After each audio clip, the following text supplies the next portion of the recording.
গাজায় যুদ্ধবিরতি সংক্রান্ত বিল ইসরায়েলের পার্লামেন্টে উত্থাপন করা হবে শনিবার, জানিয়েছে প্রধানমন্ত্রী বেনিয়ামিন নেতানিয়াহুর অফিস।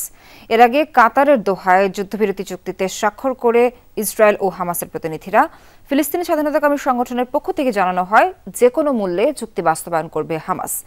আর তেল আবিব বলছে এই চুক্তি প্রমাণ করে ইসরায়েলের সক্ষমতা। ভিটামিন ও ফাইবার সমৃদ্ধ ফ্রেশ আটা ময়দা সুজি আপনাকে দিবে সুস্বাস্থ্যের নিশ্চয়তা। ফ্রেশ আটা ময়দা সুজি।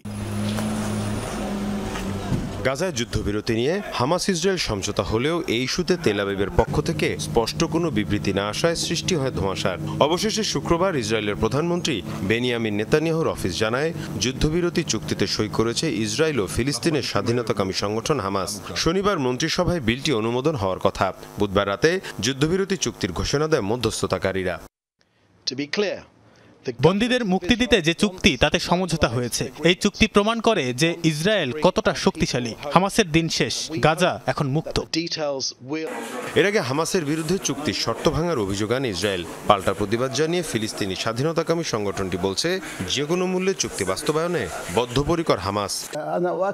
মধ্যস্থতাকারীদের মাধ্যমে যুদ্ধবিরতির বিষয়ে সমঝোতা হয়েছে। একটি বিষয় আপনাদের নিশ্চিত করতে চাই, তা হলো যে কোনো মূল্যেই চুক্তি বাস্তবায়ন করতে বদ্ধপরিকর হামাস। এর পাশাপাশি আরব দেশগুলোর প্রতি আমাদের আহ্বান, ধ্বংসস্তূপে পরিণত হওয়া গাজা পুনর্গঠনে আপনারা এগিয়ে আসুন। রোববার থেকে কার্যকর হওয়ার কথা রয়েছে বহুল প্রতীক্ষিত হামাস ইসরায়েল যুদ্ধবিরতি চুক্তির।